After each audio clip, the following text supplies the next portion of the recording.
Are we ready? We are not ready.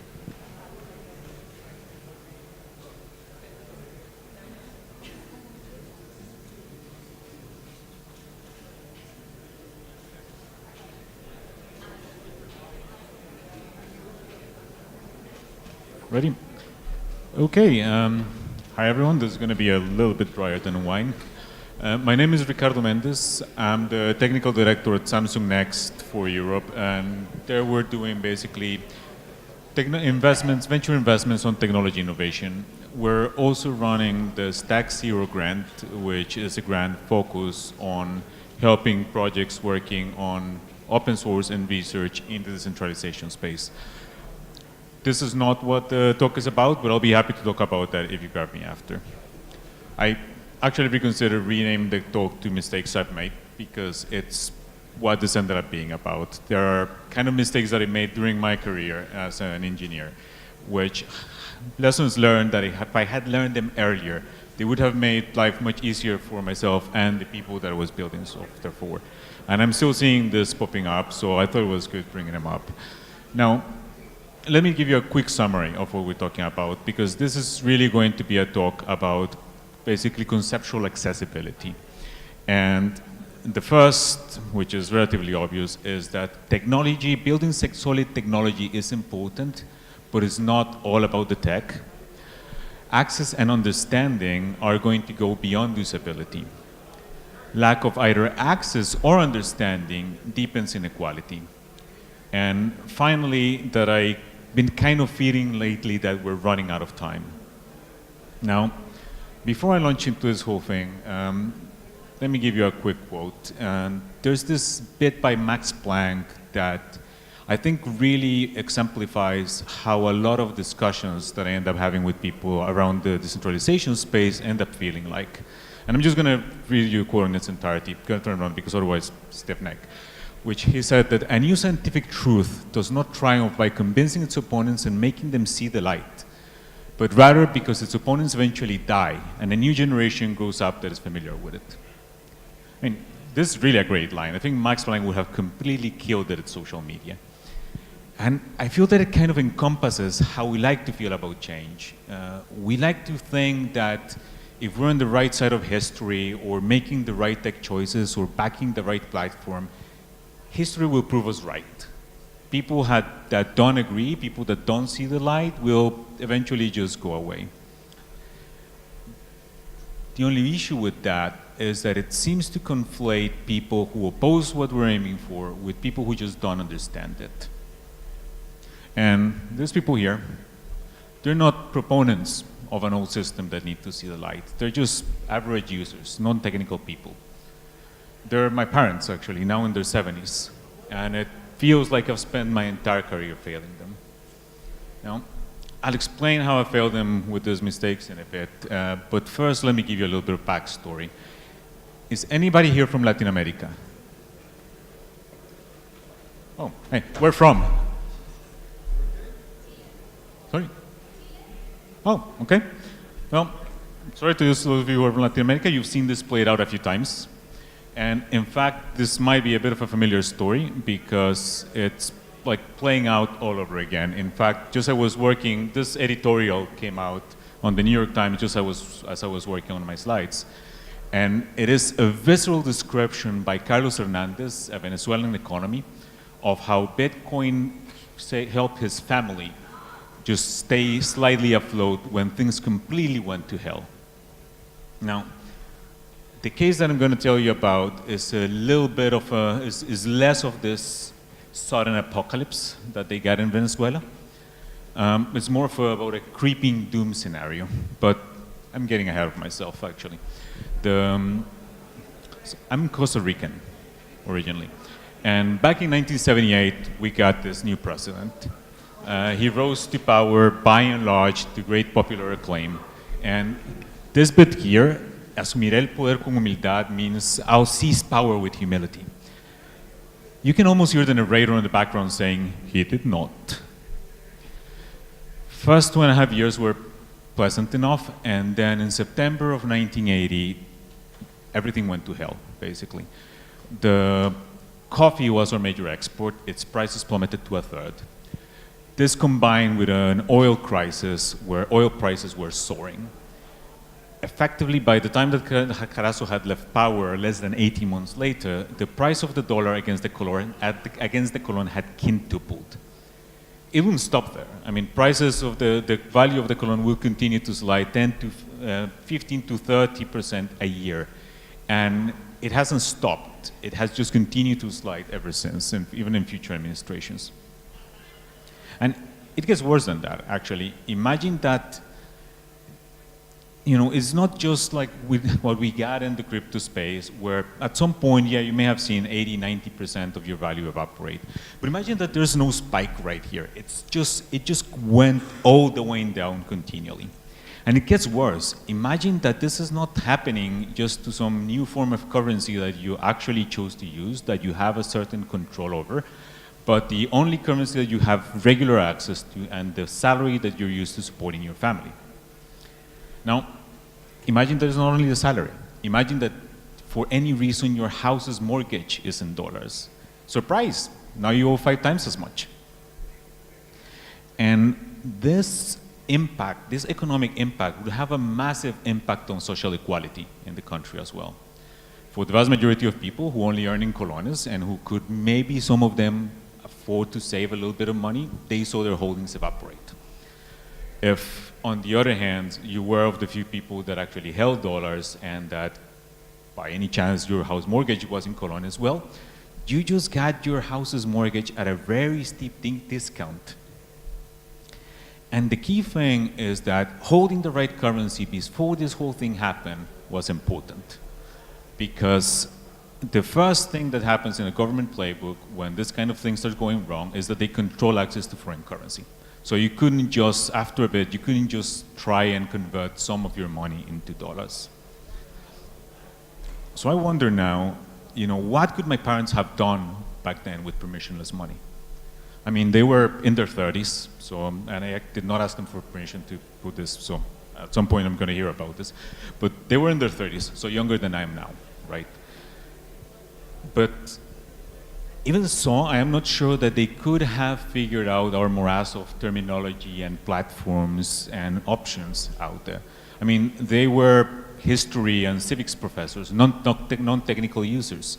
Even nowadays, this is the equivalent of somebody who uses WhatsApp on a daily basis, maybe goes into Google Docs, but can't really figure out the whole security code, contact security code change thing, right? And on top of that, they were both working full-time, which kind of made things slightly easier for us in the economic side because there were 2 incomes coming in. But that meant that they spent their days teaching lessons, talking to students, grading tests, following up on difficult issues around national patrimony, and raising 2 kids.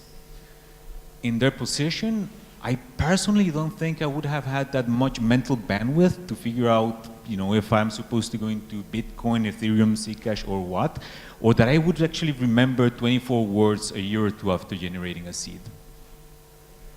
And that deep inequality that I mentioned, I think that we risk seeing it again, this time between people who understand the tools that are being built and have access to them, and the people who don't. And one of my issues is that having grown up with this background, having seen the value of the money vanish, I didn't really stop until recently and ask, what could have made things better for them? Like what could have helped when this thing went down? Growing up in Latin America and having seen this in several countries around, I kind of just accepted that this thing was like the weather. You can't change it, right? But even with the weather, I do think we can help people to be prepared. So let me talk about the mistakes I've made. As I mentioned, this is not just about getting them off my chest. I've seen this still happening with other developers, so some of this might be useful. And the first 2 are relatively straightforward and obvious. And the first one is that for a long time I focused on tech, not problems. I'm sure we've all seen this. I mean, it's easy to decry some cases as a solution looking for a problem. The issue is that when you're the one building stuff, when you actually enjoy building things, it can be a little bit hard to get perspective. So I spent a while there convinced that the tech was the thing, and as long as the tech was solid enough, people would come to it. And I only learned my lesson after banging my head against a few walls. And what I learned was that I hadn't realized what my job, I hadn't actually learned what my job was. Even now, when somebody comes to me for advice and tell me that, I'm thinking about leaving my job at this place and setting up my own thing, I always ask them one question: what's going to be your job? And the answers are always the same. It's always, I'm going to be writing code for X, I'm going to be building Y, I'm going to be delivering on Z. And these are only correct in as much as they describe the activity correctly. They miss that whatever it is you're doing, your end job is to actually keep the user happy. And writing solid code, building a stable system, delivering stuff is just one of the ways in which you keep the user happy, which kind of ties in with the next one, which is that I made stability, not usability, a big aspect of what I was building. And this is a bit of how, your background colors your perspective, In my case, when all you have is an obsession in computer science, everything looks like an architecture problem. And I actually started my career a while ago building like small tools for Windows 3.1. And this use barely documented functions and the rather permissive memory model to integrate fully into the operating system, which allowed me to do some really cool things. But the disadvantage was that if I screwed anything up, then I completely brought down the house. And everything that the user was working on, had been working on for a while. So stability was paramount. And from then on, I actually went on to build systems for financial institutions, which you can only imagine took my mind away further from usability and into stability. Now, there could have been an obvious thing to do here, right? Which is just keeping somebody around whose only job is to focus on usability. But I don't really think that we even used the word back then. But even so, even when you're considering usability, there are trade-offs to take into account, which leads us into the next one. And this one here, this bit me for a long time. For a very long time after this, I just started focusing on making systems usable and not necessarily comprehensible. And I think this is more and more an issue, because more and more the systems that we're building are becoming a central nervous system almost, which mediates people access to the world. And systems are lenses, and a lens that you're using imposes a certain perspective. So we need users to understand what the perspective of our lens is, so that they realize what's being left out of the picture. Otherwise, we risk going back to those days when only a priest would understand computers and what was actually going on, and I'd very much rather we don't. And I understand the appeal of this. We're obsessed with making things frictionless, because frictionless helps with adoption. But what we need to keep in mind is that the fact that something is frictionless doesn't necessarily mean that it is accessible, because in our efforts to smooth edges, we're hiding the core aspects of our systems. And for me, a system being accessible actually means that users get to approach the truth of the thing. Users need to know what the key aspect of this system is about. And I think that if we don't actually make our systems conceptually accessible, then we're just asking users to trade one set of overloads for another, hopefully more trustworthy and open source one. Because there's a lot of words that we like throwing around. We like to say that we're giving people control of their data or control of their funds, but we don't really tell them necessarily what this means, and we need to tell them about the trade-offs. We need to tell them what the implications of these new systems are, because they're not necessarily the same things that they're used to. And I know that I just said that we shouldn't go back to the days of a priesthood who know every part about the system, but this is not black or white. This is more like a gradient. So the key question that we need to ask, what we tell users, is figure out which aspects could cause irretrievable damage to a user if they were not to understand them from the start. If we're talking about wallets, for instance, we should make them understand that if you have access to the key, that's all you need. We should make them understand that if you lose the key, then, hey, nobody's going to get it back for you. There's no service that you can go on and just request that somebody gets your password again. And we shouldn't just pretend that these things are like chat apps that can send money or banks that you control, because the mental models that people have for those things don't necessarily apply anymore. And finally, there's this one. After I got out of religion on all these sort of things, I realized, and I just recently realized actually, that I had been spending a long time accessing problems in the abstract. And luckily I stopped doing this a few years ago, but didn't even name it, didn't even have a name for it until recently, where I saw this sensational talk by Bruce Lawson and Monkey Gra, where he speaks about standards, accessibility, and how the choices that we make on platforms have a direct impact on people. I'm not going to quote his whole thing. I really recommend you watch this talk.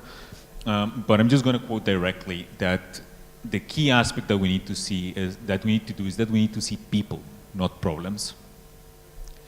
Because problems can be extremely general. I mean, censorship is a problem, right? Frictionless money transfer is a problem. A reliance on centralized institution is a problem. But this problem manifests differently for everybody. And we need to keep in mind who will be using this software. Because even if we won't like to admit it, those of us here are rather privileged. If nothing else, because we know a lot more about how these systems work than the people who will be using them in the future. But also just because of the fact that we are able to come in and discuss about all these potential options. On the other hand, people don't necessarily just care about censorship. They might care that there might be people at risk of their mining hardware being confiscated if the government realizes that they have it. There's people who are working abroad who don't only care about frictions in this money transfer. They're just tired and want to send money home, and they're a lot more concerned about, for instance, the fee that Western Union takes than some degree of decentralization that for them might be completely abstract. Or people like my parents who are in a tanking economy, completely unaware of the truck that's about to hit them, or the fact that they should be switching potentially to a different currency. Because the truth is that this is no longer, I think, about waiting for people to grow up with digital money or decentralized applications. I don't think there's a major contingent opposing this anymore. I'm pretty sure that it will happen. There are going to be cases like that of Carlos, where people have an immediate and pressing need to switch. And for these people, that's going to be a really easy sell, right? But then there are the creeping doom scenarios, the situations where people are not yet aware of the magnitude of the disaster that this is going to be down the road. And I think that in those cases, the vast majority of people are only going to switch early if we make it easy for them to do so. Because they don't necessarily understand that the core of this new system might be the future. And yeah, what you're working on here, chances are, is the future. And I'm not saying this to pump you up or to encourage you. If anything, I'm doing it to put the fear of God into you. Because if this is the future, then whatever decisions that we make here, people are going to end up living with. Because more and more I'm concerned that we can't really wait for crypto and decentralization to go mainstream before we figure out accessibility issues. Because eventually somebody will figure out enough of these things. And then users are going to flock in, and when they flock in, the vast majority of them are going to stick around with the first solution that they find that they actually feel that it solves the problem. Because study after study have shown that 95% of users never touch the defaults. And if it is not a more open source and decentralized solution, well, And I'd very much rather it is not this, as somebody who's very much into personal privacy. But there is such a thing as inertia, and they already have a massive installed base. So you're going to need to out-execute them, because it doesn't matter if the solution that people here have is technologically superior, the tech is not the only thing. And to out-execute them, you're going to need to keep your users a lot happier than any of the alternatives keep them. And I firmly believe that a key part of this is making users more comfortable with what you're building. This means that whatever decision you make, you need to make sure that users understand the truth of whatever it is you've built. All right. Thank you.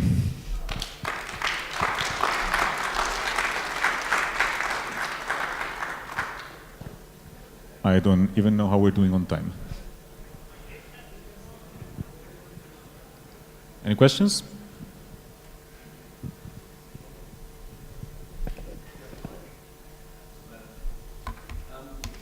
So you mentioned the track that's up to Ethereum.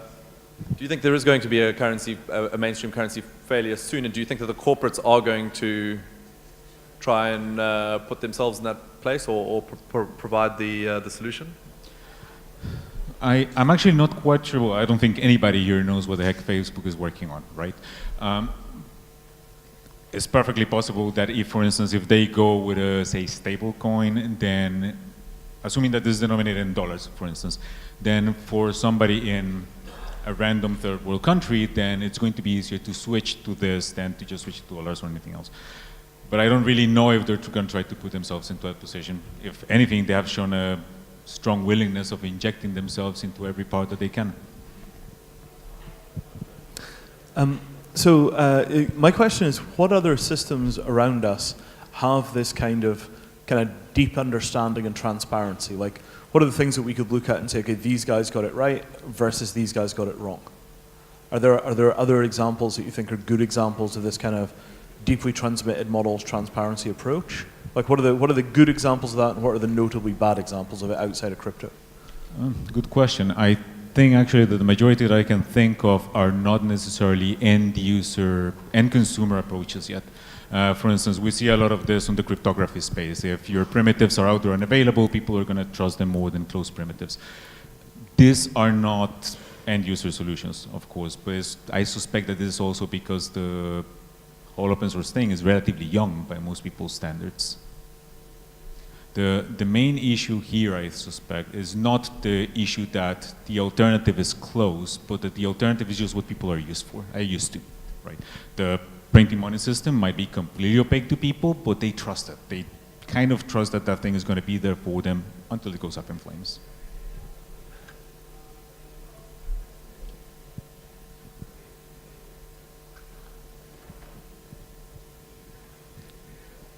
Okay, I think we're done. Thank you.